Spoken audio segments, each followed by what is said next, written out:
জমিনের মধ্যে যত মুসিবত আসে,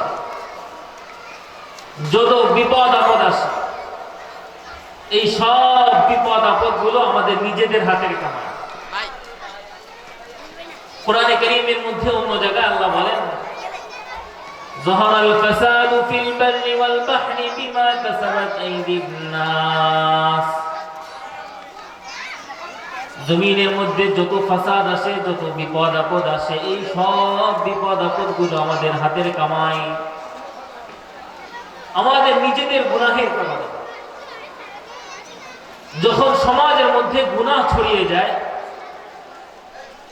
যখন সমাজের মধ্যে রাহাজানি, যখন সমাজের মধ্যে জিনা, ব্যভিচারী, অশ্লীলতা, বেহায়াপনা ছড়িয়ে যায়, তখনই আল্লাহ পাক রব্বুল আলামিন বিভিন্ন ধরনের আযাব এবং মুসিবত দুনিয়াতে পাঠান। এই সব কিছু পাঠানোর মূল কারণ হচ্ছে আমাদের গুনাহ। আমাদের গুনাহ দিন দিন যত বাড়তেছে,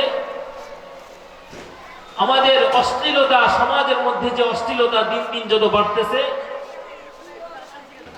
তত বেশি আমাদের অধঃপতন শুরু হয়ে গেছে। মুসলমানদের অধঃপতনের মূল কারণ হচ্ছে মুসলিম সমাজের মধ্যে অশ্লীলতা, বেহায়াপনা ছড়িয়ে যায়। যতক্ষণ পর্যন্ত অশ্লীলতা, বেহায়াপনা এই সমাজ থেকে দূর না হবে, ততক্ষণ পর্যন্ত এই সমাজের মানুষ কখনো শান্তি পাবে? কখনোই শান্তি পাবে না। দেখেন, কিছুদিন আগে আমাদের বাংলাদেশে ভূমিকম্প হয়েছে। মানুষ কিছুটা টাচ করতে পেরেছে, মানুষ কিছুটা আন্দাজ করতে পেরেছে। মুহূর্তের মধ্যেই বিভিন্ন জায়গায় ভূমিধস হওয়া শুরু করেছে। কোটি কোটি টাকা দিয়ে বিল্ডিং বানাইছে, 1 সেকেন্ড 2 সেকেন্ডের একটা ভূমিকম্প ওই বিল্ডিংটাকে নড়াই দিয়েছে। ঘরের ভিতরের মানুষগুলো সব রাস্তায় চলে আসছে। বিভিন্ন পত্র পত্রিকায় নিউজ চলে আসছে,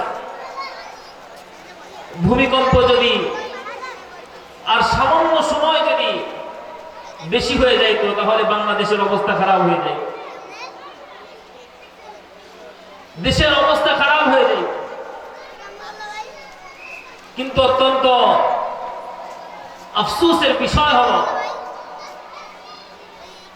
আমাদের সমাজের কিছু বুদ্ধিজীবী মানুষ আল্লাহর দেওয়া এই আযাব ভূমিকম্পকে তারা বলতেছে যে তারা নাকি সরকারে গেলে এই ভূমিকম্প দূর হয়ে যাবে। নাউযুবিল্লাহি মিন যালিক। এটা তো আল্লাহ পাকের পক্ষ থেকে একটি আযাব, এটা আল্লাহ পাকের পক্ষ থেকে একটা গজব। এই গজব এবং এই মুসিবত, এই আযাব আসার মূল কারণ কি? আমাদের হাতের গুনাহ, আমাদের চোখের গুনাহ, আমাদের অন্তরের গুনাহ। আমাদের সমাজের মধ্যে অশ্লীলতা, বেহায়াপনা যখন ছড়িয়ে পড়েছে, এগুলো কিয়ামতের আলামত। কোরআনে কারীমের মধ্যে আল্লাহ বলেছেন, ইযা যুলজিলাতিল আরদু জিলজালাহা ওয়া আখরাজাতিল আরদু আথকালাহা ওয়া ক্বালাল ইনসানু মা লাহা। কিয়ামতের আলামত এগুলো।